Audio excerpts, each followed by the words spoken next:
आपके प्रिय नेता कौन से हैं, कौन से गुण उनके आपको प्रभावित करते हैं? जो सबसे प्रिय नेता है वो नरेंद्र मोदी है और निश्चित तौर पर वही हमारे सबसे प्रिय नेता है। हरियाणा के अंदर माइग्रेशन हो रहा है बहुत ज़्यादा, गाँवों से लोग शहरों की तरफ आ रहे हैं, शहरों में भीड़ बढ़ती जा रही है, प्रेशर बढ़ता जा रहा है, गांव खाली होते जा रहे हैं, जबकि गांवों के अंदर पानी भी साफ है, हवा भी साफ है। जो काम आप रहकर गांव में कर सकते हैं, खुले में आप रह सकते हैं, अच्छे वातावरण में रह सकते हैं, वो आपको वहाँ करना चाहिए। हाँ, कोई वो काम है, आपका मजबूरी है, अगर आप वहाँ काम करना चाहते हैं या कर रहे हैं तो उसमें भी कोई दिक्कत नहीं है। हरियाणा की जनसंख्या में 70% जो युवा हैं वो 35 साल से कम उम्र के हैं। वो अपना जो राजनीति में कैरियर बनाना चाहते हैं जो युवा, उनके लिए आप क्या संदेश देना चाहेंगे? मेरा युवाओं से निवेदन है कि बिल्कुल राजनीति में आपको आना चाहिए। जिस प्रकार से कोई डॉक्टर बनना चाहता है, कोई साइंटिस्ट बनना चाहता है, कोई और काम करना चाहता है, उसी प्रकार राजनीति में भी आपको आना चाहिए। पिछले 10 साल में किसी भी मंत्री का, किसी भी कमीशन के मेंबर का और किसी भी बड़े आदमी का सिफारिश से बच्चा नौकरी नहीं रहेगा। आज तक एक भी कोई आदमी ऐसा नहीं आया कि मुझे पैसे दे दो और मैं मनोहर लाल से ये काम करा दूँगा, या कोई एक भी ऐसा आदमी नहीं कह सकता कि मनोहर लाल ने कहीं ना कहीं कोई अवैध काम, गलत काम का गलत काम किया हो।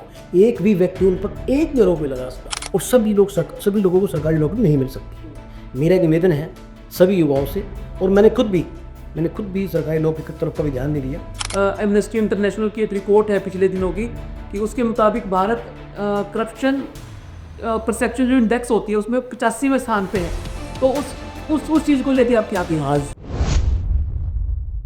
दोस्तों, बियॉन्ड बाउंड्रीज में आपका स्वागत है। हर बार की तरह से ही इस बार भी हमारे साथ एक विशेष मेहमान है। मैं आपका परिचय कराता हूँ एडवोकेट अमरनाथ सोदा जी से, जो एक वरिष्ठ भाजपा के लीडर हैं और हरियाणा स्टाफ सिलेक्शन कमीशन के पूर्व सदस्य रहे हैं। दोस्तों, इससे बहुत सारी बातें करेंगे। आजकल पूरे देश के अंदर एक मुद्दा है बेरोजगारी का, उसके बारे में इनके क्या विचार है ये भी इनसे जानेंगे। इनके कार्यकाल के दौरान क्या क्या चीज़ें इन्होंने अच्छी हरियाणा के लोगों के लिए की, वो भी सब समझने का हमें आज मौका मिलेगा, और जानेंगे इनकी जीवन यात्रा के बारे में, इनके विचारों के बारे में, और बहुत सारे संदेश हमारे दर्शकों को इनके जरिए मिलेंगे। तो चलिए पहले स्वागत करते हैं एडवोकेट अमरनाथ सोदा जी का, फिर अपना आज का एपिसोड शुरू करते हैं। सबसे पहले तो आप सबका बियॉन्ड बाउंड्रीज के जो दर्शक हैं, फॉलोअर्स हैं, आप सबको मैं नमस्कार करता हूं, और मैं धन्यवाद करता हूं डॉक्टर मुकेश अग्रवाल जी का, जो कि बहुत एक सम्मानित और अपने काम में एक विद्वता रखने वाले हमारे साथी हैं। उन्होंने मुझे आज यहाँ बुलाया, मैंने कहा यहाँ मुझे बुलाया, इसके लिए मैंने धन्यवाद कहा। सोदा साहब, आपकी यात्रा मैंने देखी है, बड़ी नज़दीक से देखी है कि कैसे आपने कहाँ से शुरू किया और कहाँ तक आप पहुँचे हैं। तो पहले तो आपको नमन है कि कहाँ से एक गांव के परिवेश से निकले, गरीब परिवार के परिवेश से निकले, और आपने जो मुकाम हासिल किया है समाज के अंदर, और एक भारत की और विश्व की सबसे अग्रणी पार्टी के अंदर एक अपना मुकाम बनाया है, उसके लिए आपको बहुत बहुत साधुवाद, बहुत बहुत आपका सम्मान हर तरह से जो होता है उसके लिए। और बियॉन्ड बाउंड्रीज के इस मंच पे आने के लिए भी आपका धन्यवाद कि आपने समय निकाला हमारे लिए। तो सबसे पहला प्रश्न आपसे ये है कि आपने भाजपा ज्वाइन की 1991 में, लगभग 35 साल, 35 साल पहले।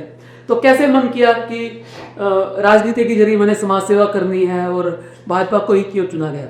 सबसे पहले तो जब कॉलेज में पढ़ते थे जी 1991 में, उस समय ईवी पे हमने काम करना शुरू किया था, और धीरे धीरे उसी संगठन के माध्यम से संघ में हमारा मतलब उनसे आना जाना हुआ, शाखा में जाते रहे और भारतीय जनता पार्टी में काम करने का अवसर मिला। उसके बाद 1994 में जब पहली बार पंचायती राज एक्ट हरियाणा में लागू हुआ जी, तो उस समय मैंने ब्लॉक समिति का चुनाव लड़ा। मेरी भाभी ने भी सरपंच का लड़ा था, तो उस चुनाव में बहुत ज़्यादा वोटों जीता था, और उसी समय से पूरे सक्रिय रूप से भारतीय जनता पार्टी में मैंने काम किया। और विभिन्न पदों पर रहते हुए मैं मंडल, हमारे मंडल संगठन में मंडल होता है, मंडल में मोर्चे का अध्यक्ष रहा हूँ, और इसी प्रकार चलते चलते जिला में जिला सचिव रहा हूँ, प्रदेश में फिर सचिव रहा हूँ, मोर्चे में एससी मोर्चे में, फिर प्रदेश में महामंत्री रहा हूँ। और फिर जब 2014 में भारतीय जनता पार्टी की सरकार बनी और इस प्रदेश की जो डोर मैंने मनोहर लाल जी उस मुख्यमंत्री बड़े, मैंने संभाली, तो संगठन ने मुझे हरियाणा कर्मचारी चयन आयोग स्टाफ सेलेक्शन कमीशन में काम करने का मौका दिया। और जब हम वहाँ पर गए, हमने ज्वाइनिंग की, तो उस समय एक माहौल ऐसा था कि नौकरियों को बेचा जाता था, पर्चियों के आधार पर दी जाती थी। और जैसे ही हमने वहाँ ज्वाइन किया, मुख्यमंत्री जी मनोहर लाल जी का साफ आदेश थे, निर्देश थे कि किसी प्रकार का कोई दबाव डाले, किसी प्रकार की कोई बात करे। और ये मेरी जिद है कि मैंने हरियाणा को इस भ्रष्टाचार मुक्त करना है और जो खर्ची पर्ची की बात है वो उस बंद करनी है और योग्यता के आधार पर, योग्यता को प्राथमिकता देते हुए मैंने काम करना है। उसी बात को देखते हुए हमारे उस समय चेयरमैन भारती थे और 5 हम मेंबर थे। हमने रातों रात जाकर 4500 केस लगभग हमारे उसमें हमारे कमीशन पे थे जी। सबको हमने बहुत अच्छे से हैंडल किया, सारे केस उसके इतने सारे निपटाए और एक ऐसी गति पर लेकर आए। हमने ये तय कर दिया कि इस हरियाणा में बिना खर्ची पर्ची का जो है राज चलेगा और नौकरियाँ गाँव, मनोहर लाल जी का सपना था कि गाँव गरीब किसान मजदूर के बच्चे को योग्यता के आधार पर प्राथमिकता दी जाए और मेरिट पे नौकरियाँ बांटी जाए। और हमने देखा भी है कि ये जो बिना खर्ची बिना पर्ची की जो एक किस्म की योजना कह लें या जो एक माइंडसेट कह लें जो सरकार का था कि हमने करप्शन फ्री हरियाणा करना है, उसमें काफ़ी सफलता भी मिली। और आप तो इस सारे उसके साक्षी रहे हैं। जो सरकार आने के तुरंत बाद ही आपको ये जिम्मेदारी मिल गई और 6 साल आपने बड़े अच्छे से इसमें काम किया, अपने बारीकी से उन चीज़ों को देखा होगा। किस तरह की चुनौतियों का सामना करना पड़ा आपको? क्या समस्याएं जो पहले के उस समय में होती थी और जो आपके समय में थी उनसे कैसे निपटा गया? शुरू में तो जैसे हम कमिश्नर के मेंबर बने जी, तो हमसे उम्मीदें थी लोगों को बहुत ज़्यादा कि तो हमारे बच्चे नौकरी लगे। यस, लेकिन मनोहर लाल जी की और मुख्यमंत्री की और संगठन की जो उस समय की सोच थी, उस समय पिछले 10 साल, अब तीसरी बार सरकार बिल बनी है हमारी, पिछले 10 साल में किसी भी मंत्री का, किसी भी कमीशन के मेंबर का और किसी भी बड़े आदमी का सिफारिश से बच्चा नौकरी नहीं रहेगा। इवन दैट कि मेरे खुद के बच्चे भी तो पेपर पास नहीं कर पाए, उस लिस्ट में मेरिट में नहीं आ पाए, इसलिए तो नौकरी नहीं रख पाए। और शुरू में तो हमें कार्यकर्ताओं का विरोध झेलना पड़ा, तो लोग हमसे रोक भी गए।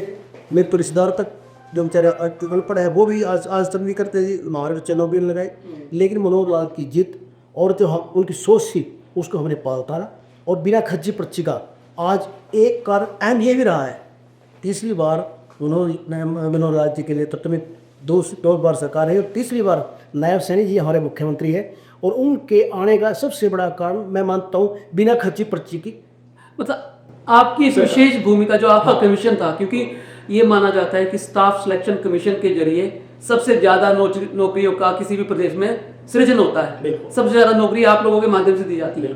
तो हम ये मान सकते हैं कि कहीं ना कहीं सरकार को दोबारा आने में जो बिना खर्ची बिना पर्ची का जो एक बड़ा योगदान था और जो आपके डिपार्टमेंट का, आपके कमीशन का जो योगदान था, वो एक बड़ा कारण रहा। बहुत बड़ा कारण रहा है। आज भी बल्कि इसको फॉलो कर रहे उत्तर प्रदेश में इस नीति को अपना रहे। उस समय एक सरकार मनोहर लाल जी के नेतृत्व जो नीति अपनाई गई थी, चाहे वो बिना खर्ची पर्ची की नौकरी की बात हो, चाहे वो ट्रांसफर पॉलिसी की बात हो, अध्यापक भर्ती की बात हो, चाहे और जितनी भी प्रकार की, अब हेल्थ कार्ड की बात करें, पेंशन की बात करें, 24 घंटे बिजली की बात करें, जरो हरियाणा की बात करें, किसान सम्मान निधि की बात करें और जितनी भी स्कीम्स हैं, चाहे धन अकाउंट की बात करें, सीधा खाते में पैसा है, जितनी भी नीति अपनाई गई हैं आज पूरे देश के राज्य में उनको फॉलो कर रहे हैं, उनको अपना रहे हैं। और ये बिना खर्ची पर्ची की जो बात है, ये तो महाराष्ट्र में भी इसकी बात को हमारा गुणगान किया गया मनोहर लाल जी उस समय भी सरकार का। वो द्वारा चुनाव में भी कोई असर आया इस बात का वजह से हरियाणा में देखा गया कि बड़ा अच्छा एक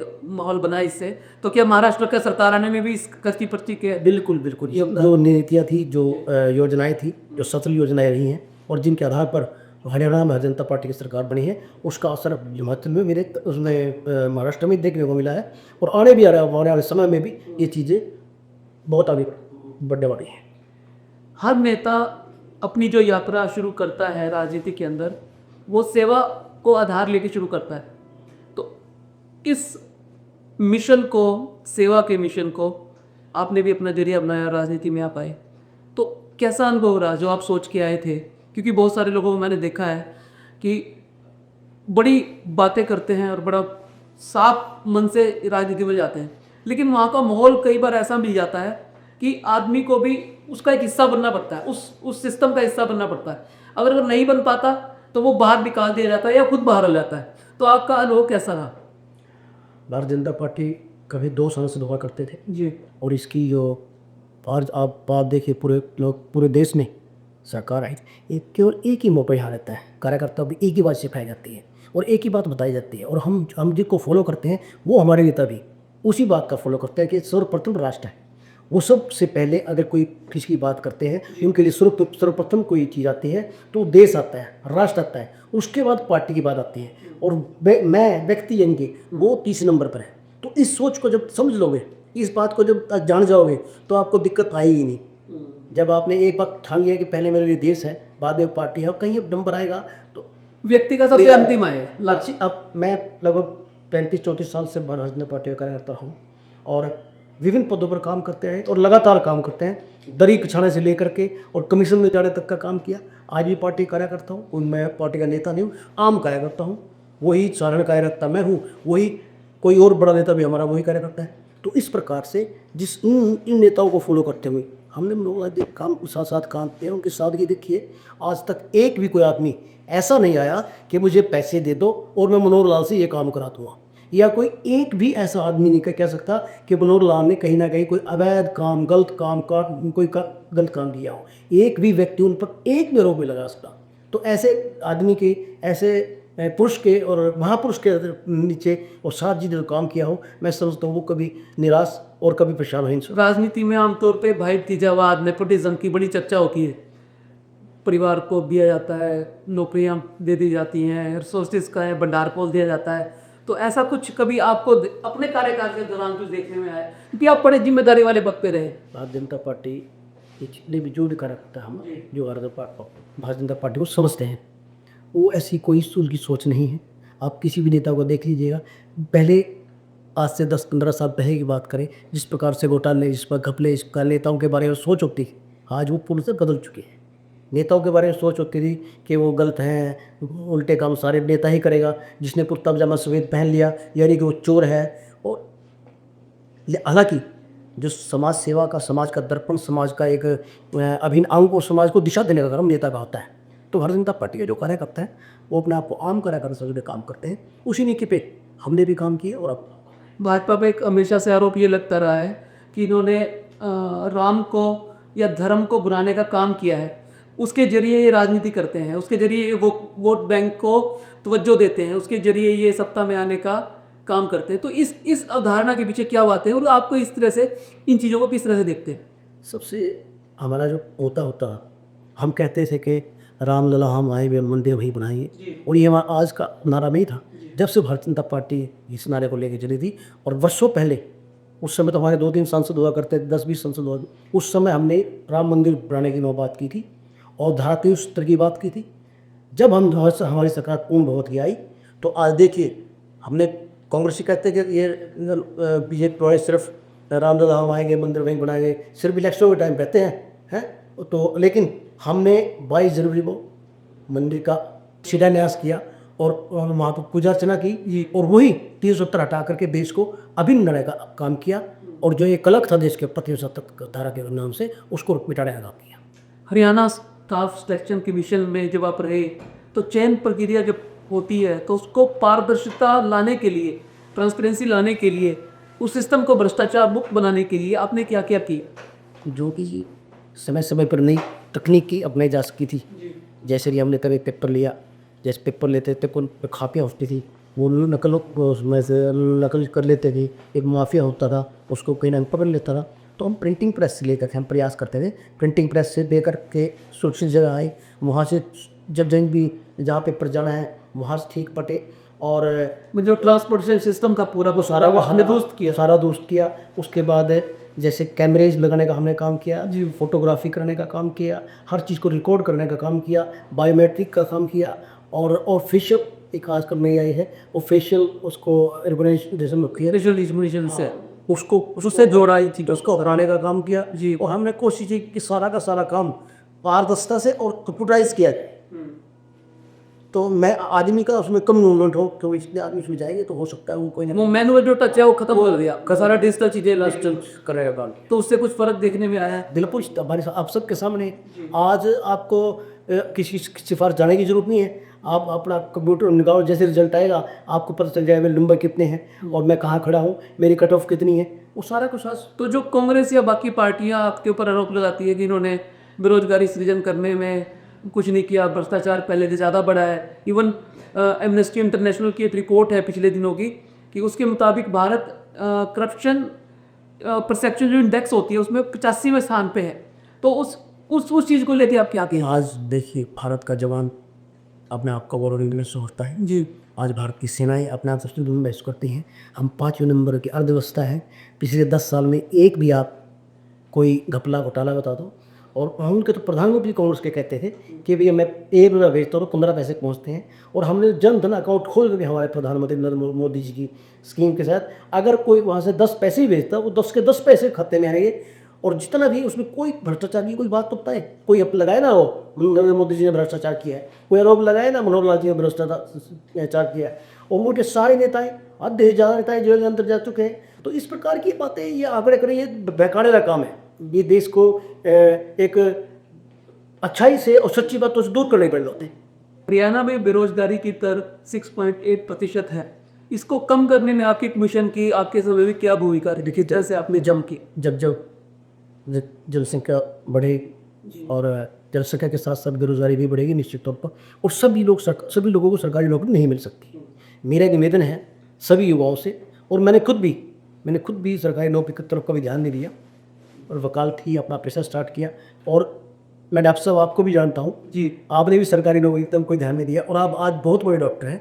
आपके कमाई मेरे ख्याल महीने में लाखों में है।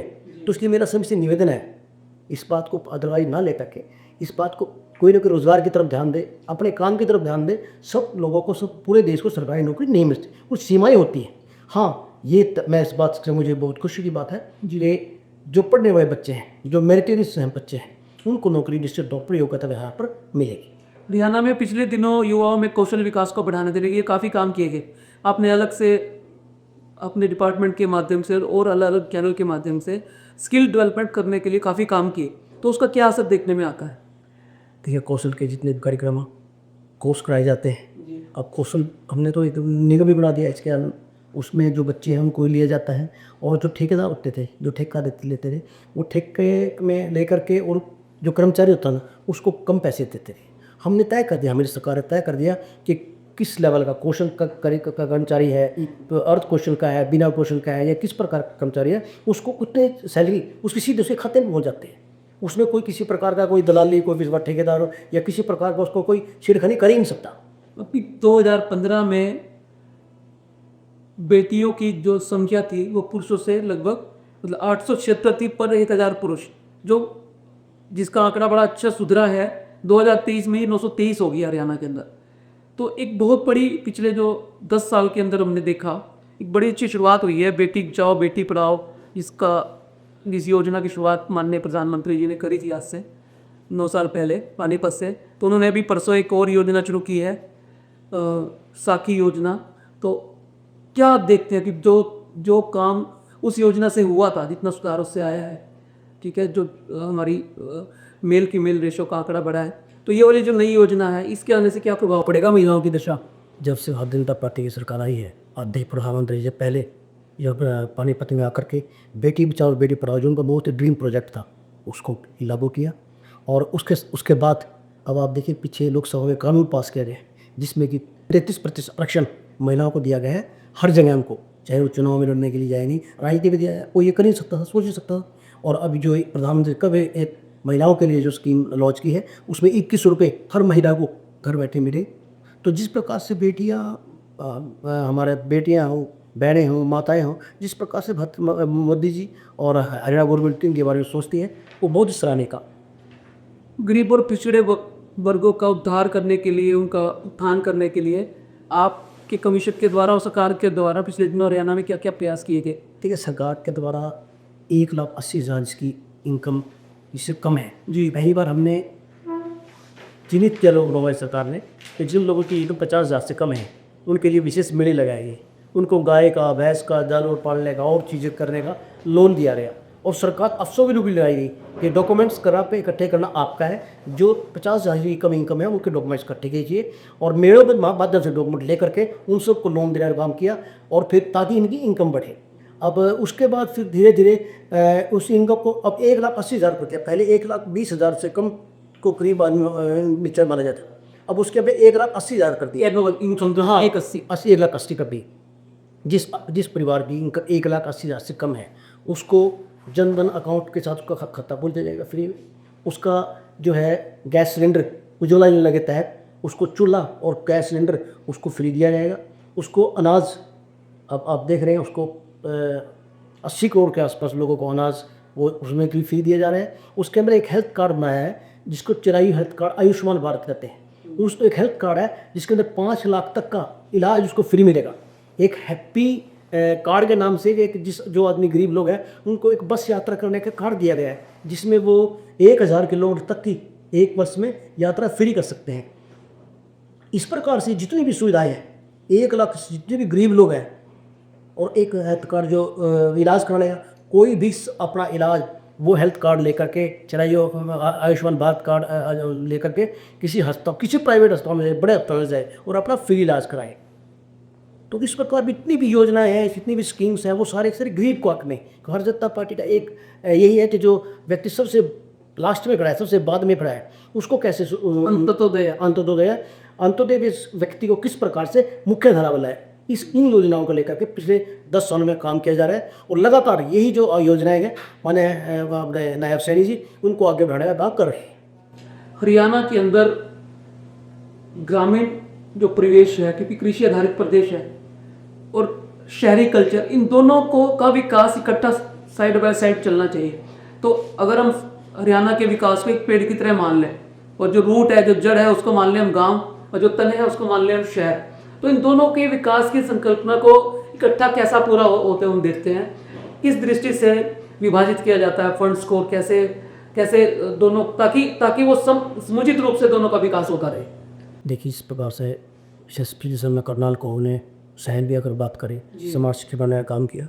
और आप देखिए कितना हर चौराहा, हर सड़क, उन पे कितना एक जब आप कटोल में एंट्री करते हैं आपको पता चलेगा कि किस प्रकार से वहाँ पर सुविधाएं हैं। चाहे कल्पना चावला मेडिकल कॉलेज की बात हो, चाहे कोटेला बड़ी यूनिवर्सिटी की बात हो, चाहे महाराजा एग्रीकल्चर यूनिवर्सिटी की बात हो, जी, और भी जितनी भी यूनिवर्सिटी हैं, करनाल का एक जहाँ की विलास हो। उसी प्रकार गांव की बात करें, गांव में 3 कोर सिस्टम से लेकर के हमने जोहर का काम किया है, 24 घंटे बिजली देने का काम किया है। और पीछे जो सरपंचों की जो मांग थी कि हमारा वो पैसे बढ़ाए जाएँ, उनके लिए भी 21 लाख तक का नया काम किया है। और हर गाँव में जो किसान है उसको अब किसान सम्मान निधि के तहत उसको पैसे देने का काम किया गया। और और एक और सबसे बड़ी बात किसान के लिए क्या की गई, जितनी भी फसलें करना इसमें हरियाणा में होगी सारी की सारी एमएस पर खरीद गया सरकार ने किया गया। और 72 घंटे के अंदर अंदर अगर उसकी फसल को उठाना नहीं होगा तो उसका ब्याज देने का काम सरकार ने किया है। पारदर्शिता लाने का काम सरकार ने किया है। और जो ब्याज की पहले सीधा खाता पैसा किसान के घर आने का काम किया है। हर प्रकार से गांव, गरीब, किसान, मजदूर, व्यापारी, कर्मचारी सबके हक की अपने से ये सरकार बात कर रही है। सरकार है हरियाणा की जनसंख्या में 70% जो युवा हैं वो 35 साल से कम उम्र के हैं। वो अपना जो राजनीति में कैरियर बनाना चाहते हैं जो युवा, उनके लिए आप क्या संदेश देना चाहेंगे? मेरा युवाओं से निवेदन है कि बिल्कुल राजनीति में आपको आना चाहिए। जिस प्रकार से कोई डॉक्टर बनना चाहता है, कोई साइंटिस्ट बनना चाहता है, कोई और काम करना चाहता है, उसी प्रकार राजनीति में भी आपको आना चाहिए। राजनीति सेवा का बहुत बड़ा माध्यम हो सकता है। और जब अच्छे लोग राजनीति में आएंगे तो निश्चित तौर पर अच्छा काम करेंगे। और राजनीति एक ऐसे सबसे राजनीति में आने का सबसे बड़ा कारण है कि आप समाज सेवा अच्छे से कर सकते हैं। और राजनीति में बिल्कुल उनको आना चाहिए। 2011 में फीमेल लिटरेसी रेट हरियाणा में 67% था, जो बढ़ के 2023 में 70% हो गया है, तो 3% बढ़ा है। तो हरियाणा में किस तरह के और ज़्यादा काम होने चाहिए, कैसे प्रयास होने चाहिए? और आपके जो डिपार्टमेंट था, आपका जो कमीशन था, उसने इस विषय में कोई सरकार को सुझाव दिए हो ताकि उनके लिए रोजगार ज़्यादा सृजित किए जा सके महिलाओं के लिए? देखिए, महिलाओं को हमारा जो कमीशन था उससे हमारा काम सिर्फ नौकरियां लगाना या उस प्रोसेस को आगे बढ़ाना, उसको कंप्लीट करना था। ये दूसरे काम सरकार के होते हैं। इसमें आप देखिए सरकार ने कितनी सुविधाएं की हैं। अभी बेटियों के लिए शिक्षा भी मुफ्त की है। और जो अनुसूचित जाति समाज के और बैकवर्ड समाज के और गरीब समाज की बेटियां हैं उनको प्रोत्साहित करने के लिए, आगे बढ़ाने के लिए पूर्ण रूप से शिक्षा फ्री है। अगर वो किसी और इंस्टीट्यूट में जाते हैं जहाँ पर फीस लगती है, वो भी सरकार देने का काम करते हैं। निजी स्कूल, जो प्राइवेट स्कूल में भी जिस प्रकार से जो बच्चे जो जाते हैं उनकी फीस भी सरकार देने का काम करती है। तो इस प्रकार से एजुकेशन को, शिक्षा को बढ़ाने का काम बिल्कुल। और पिछली बार हरियाणा केवल मात्र एक ऐसा राज्य है जहाँ पर 5 लाख टैबलेट्स फ्री बांटे गए। ऐसे किसी प्रदेश में कहीं नहीं हुआ। 5 लाख बच्चों को इंटरनेट से जोड़ने के लिए और आगे ताकि वो पढ़कर आगे बढ़े, 5 लाख टैबलेट्स को फ्री बांटे गए। तो बच्चों में शिक्षा का प्रचार प्रसार हो। और भी अब बात की, अनुसूचित जाति वर्ग में 2 वर्ग बनाए गए हैं, एससी ए और बी। और उसमें जो उसका एक कोटा दिया गया है, एससी ए, उस वो खैर जो लोग लाभ नहीं ले पाते थे उसको हाँ, एक अलग वर्ग कर अलग अलग वर्ग कर दिया, उसका फायदा नहीं उसका फायदा मिलना बिल्कुल मिलेगा। उनको मिल रहा है। हरियाणा के अंदर माइग्रेशन हो रहा है बहुत ज़्यादा, गाँवों से लोग शहरों की तरफ आ रहे हैं। शहरों में भीड़ बढ़ती जा रही है, प्रेशर बढ़ता जा रहा है, गाँव खाली होते जा रहे हैं, जबकि गाँवों के अंदर पानी भी साफ़ है, हवा भी साफ़ है। तो इस चीज़ को रोकने के लिए सरकार ने क्या मेरा ऐसा युवाओं से खास तौर पर निवेदन है जी, कि वो एक तो विदेश जाने के चक्कर में ज़्यादा ना पड़े, अपने देश में रहकर काम करें। यहाँ पर काम की कोई कमी नहीं है। आप देखिए, यहाँ से जाने के बाद आप वहाँ कर क्या रहे हैं? वहाँ पर रात दिन आप ट्रक चला रहे हैं, सफाई कर रहे हैं। ये जो काम आप वहाँ कर रहे हैं, अगर आप अपने देश में करेंगे तो निश्चित तौर पर बहुत अच्छे से आप शुरू कर पाएँगे। ये है कि आप गाँव में अपना काम कीजिएगा। गाँव में आज की कितनी स्कीम्स है, कितनी सब्सिडी, हर विषय में सब्सिडी है। और फसलों को तो जैसे मैंने कहा पिछली बार, आप भी कहा है, एमएसपी पे खरीदने का काम फसलों को कर रही है। जो काम आप रहकर गाँव में कर सकते हैं, खुले में आप रह सकते हैं, अच्छे वातावरण में रह सकते हैं, वो आपको वहाँ करना चाहिए। हाँ, कोई वो काम है आपका, मजबूरी है, अगर आप वहाँ काम करना चाहते हैं या कर रहे हैं, तो उसमें भी कोई दिक्कत नहीं है। जब विकास होगा तो शहर की तरफ पलायन होगा ही। जो फैक्ट्रीज लगेंगी, जो इंडस्ट्री लगेंगी, जो काम होगा, अब सड़कों का देखिए सबका जाल बिछाया गया है, तो निश्चित तौर पर लोग शहर की तरफ आएंगे। वो कोई इसमें कोई वो बुरी बात भी नहीं है। लेकिन मेरा निवेदन ये भी है कि आप गाँव में रह करके जो काम अच्छे से कर सकते हैं, तो वो करना हमें चाहिए हमें। हर व्यक्ति के जीवन में कोई ना कोई वाक़या ऐसा होता है, एक स्टोरी ऐसी आती है, एक मोड़ ऐसा आता है, जो उसकी दिशा को, जीवन की दिशा को परिवर्तित कर देता है, बदल देता है, ट्रांसफ़ॉर्म कर देता है। आपके साथ कोई ऐसी कहानी आप साझा करना चाहेंगे हमारे दर्शकों के साथ? कोई ऐसा जीवन में वाक़या आया हो, जिसने आपको पूरी तरह से बदलने का काम किया हो? देखिए, जब भारतीय जनता पार्टी में हम काम कर रहे थे, तो धीरे-धीरे जब बीच में आए और इनसे, क्योंकि मैं एक ऐसा व्यक्ति था जो कि दरी भी बिछाता था और कुर्सियाँ भी बिछाता था। इस वास्तविकता है, सच्ची बात है ये। जी, और फिर कुर्सी पे बैठते भी थे। जी, तो जिस पर काम करते-करते, लेकिन हाँ, इसमें कोई शक नहीं कि आप, हमारी पार्टी में सब प्यार करने वाले होते थे, चाहे जिला के लोग हों, चाहे प्रदेश के लोग हों, वो सब हमें प्यार करते। तो उन्हीं से के साथ सानिध्य में मिल कर के आज पार्टी के साथ काम करते-करते यहाँ तक आए हैं। बाकी कोई ऐसा विशेष तो है नहीं कि कोई एकदम चेंज आया हो। हम तो मेहनतकश आदमी हैं, नीचे से लेकर के, गाँव से लेकर के काम करते आप मेरे साथी रहे हैं। आपके साथ मैंने वकालत भी हमने नॉलेज भी इकट्ठे की है। तो आपके सामने की बात है। स्नेह-स्नेह चलते काम करते-करते, और जी। जब तक चले रहेंगे, करते ही रहेंगे। राजनीति के अलावा कोई ऐसा क्षेत्र जिसमें आपकी विशेष रुचि हो, जब समय मिलता हो तो उसमें समय देना पसंद करते हो? राजनीति के अलावा वैसे जैसे सब गायन का काम है, कभी हम ठीक गा लेते थे। और बाकी कवि का मतलब क्या है? राजनीति भी मतलब राजनीति में गायकी छिड़वा दी? राजनीति भी 20/4 है आज का, आपको पूरा का पूरा काम करना पड़ेगा। तो बाकी अपना ठीक है। आपका जो भविष्य है वो आपके आज के निर्णयों पे, आज के डिसीज़न पे निर्भर करता है। जैसा निर्णय आपने पास्ट में लिया वैसा आपका वर्तमान बना और जैसे निर्णय आप वर्तमान में लेंगे वैसा आपका भविष्य बनेगा। तो आपके पास भविष्य के लिए क्या योजनाएँ हैं? किस तरह के निर्णय आप अभी वर्तमान में लेना चाहते हैं? जिन प्रोजेक्ट पे आप काम कर रहे हो, क्या सोचते हैं आगे के लिए? देखिए, फिलहाल तो पार्टी में ही काम कर रहे हैं, और जो ज़िम्मेवारी है उनको निभा करके आगे बढ़ने का है। और इसी प्रकार धीरे-धीरे, पिछली बार मैं तैयारी कर रहा था लोहड़ी से, तो पॉलिटिकल आदमी का तो यही होता है कि चुनाव लड़ने की होती है। जी। तो आगे भी जो जैसा पार्टी आदेश करेगी वो कोई अपेक्षा सरकार से इस मंच के माध्यम से भी सरकार से नहीं, हमारी सरकार अपनी है। नायब सैनी साहब से कोई अपेक्षा भी यही है कि जो जो पॉलिसीज़, जो नीतियाँ माननीय मनोहर लाल जी ने बनाई हैं, जी, उनको बस सिर्फ़ उनको आगे बढ़ाते रहें। और बीच-बीच में और ने जो समाज के अनुसार, समय के अनुसार जो बात आती है, उसको आगे बढ़ाते रहें। बाकी नायब सैनी जी हमारे बहुत ही सरल और बहुत ही योग्य और बहुत ही शरीफ आदमी हैं। अच्छे मुख्यमंत्री साबित हों, यही मेरी शुभकामनाएँ हैं। जी। आपके प्रिय नेता कौन से हैं? कौन से गुण उनके आपको प्रभावित करते हैं? मेरा ही नहीं, आप इस देश का, बल्कि पूरे विश्व में आप देखिए, जो सबसे प्रिय नेता है वो नरेंद्र मोदी है। और निश्चित तौर पर वही हमारे सबसे प्रिय नेता है। जी। आपके जीवन का कोई संदेश, कोई ऐसा मंत्र जो आप युवाओं को भी देना चाहेंगे आने? जो हमारे दर्शकों को और जो युवा इस मंच को देख रहे हैं, क्योंकि ये जो हमने बियॉन्ड बाउंड्री शुरू किया है विशेषकर युवाओं के लिए किया है, क्योंकि युवाओं को ही दिशा की ज़रूरत है और युवा ही हमारे देश के युवा ही हमारे आने वाले भविष्य हैं। देखिए, कोई भी काम आप करें, धैर्य से करें, लगनशील रहकर करें और ईमानदारी से करें।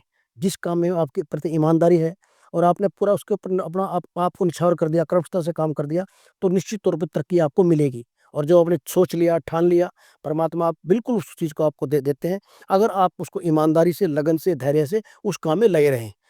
उस काम के प्रति पूरी की पूरी जितना भी आप में ताकत है, बल है, जो भी आपकी सामर्थ्य है, उस पे लगा दीजिए। निश्चित तौर पर आपको उसमें सफलता मिलेगी। ऐसा कोई भी उदाहरण हमारे सामने नहीं है कि अगर उसने सोचा हो और उसको ईमानदारी से, लगन से और धैर्य से उस काम को किया हो, सहनशीलता से किया हो, आराम से किया हो, उसको ना मिला हो। तो मेरा सभी से निवेदन है, जो भी सोचे उसको बीच में ना छोड़े और धैर्य और ईमानदारी से अपना काम करें। तो दोस्तों, ये थे एडवोकेट अमरनाथ सोधा जी, जो पूर्व में हरियाणा स्टाफ सिलेक्शन कमीशन के मेंबर रहे हैं और वर्तमान के अंदर भाजपा के अनुसूचित मोर्चा के प्रदेश महासचिव हैं और हरियाणा भाजपा के कार्यकारिणी सदस्य हैं। बहुत सारी सामाजिक संस्थाओं से जुड़े हुए हैं, युवाओं के लिए प्रेरणा स्रोत हैं। मैंने तो इनका पिछले 30 सालों से इनको देखा है कि कैसे इन्होंने संघर्ष करते-करते अपने जीवन को चलाया है और कैसे गरीबी से निकलकर यहाँ तक पहुँचे हैं। और जो इन्होंने मैसेज दिया बहुत शानदार है कि अगर आप मेहनत, लगन और धैर्य से लगे रहेंगे, पूरी निष्ठा के साथ लगे रहेंगे, तो जीत निश्चित है, सफलता निश्चित है। तो दोस्तों, मैं उम्मीद करता हूँ आज का ये एपिसोड आपको अच्छा लगा होगा। इसी तरह से एक अलग व्यक्तित्व को लेकर मैं हर बार आपके साथ आता रहूँगा। अलग-अलग विषय पे हम चर्चा करते रहेंगे। आप अपना प्यार ऐसे ही बनाए रखिए। अगर आपको लगता है ये एपिसोड किसी के जीवन में प्रेरणा ला सकता है, तो इसे शेयर कर दीजिए और यदि आप चैनल पर नए हैं, तो चैनल को नोटिफ़िकेशन बेल के साथ सब्सक्राइब कर लीजिए ताकि हर एपिसोड की नोटिफ़िकेशन आपको समय से मिले। मिलते हैं अगले एपिसोड में फिर एक नए विषय के साथ। तब तक के लिए नमस्कार।